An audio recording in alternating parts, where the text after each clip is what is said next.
pretty chilling omen for what was to come forth. So he unleashed, of course, an unmitigated onslaught, really, against the Post for 4 years, right?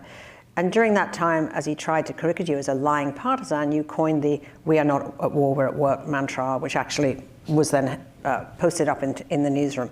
But it really was a war as well, wasn't it? Yes, you were at work, but it was a war.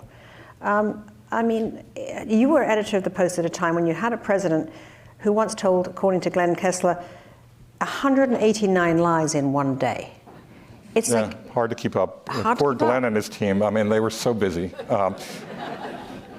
So it's just, I can imagine how hard that must have been as the editor to kind of oversee how you chase those 189 lies and keep making an impact with the reader.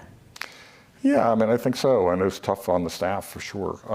I mean, it's like, how do you deal with this?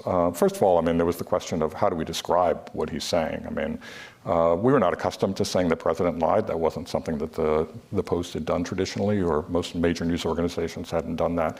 And the truth is that we didn't really know whether he even knew that what he was saying wasn't true. I mean, that doesn't speak so well of him, by the way, to actually be deluded about what the truth is.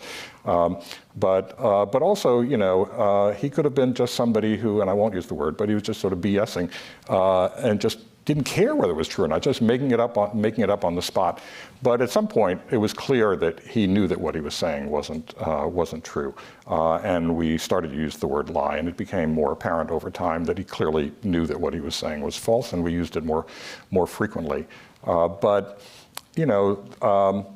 There's so many things to cover with him. I mean, these policies that he was implementing, the way that he was behaving within the White House, and just sort of crazy behavior, and the internecine warfare within the White House as well.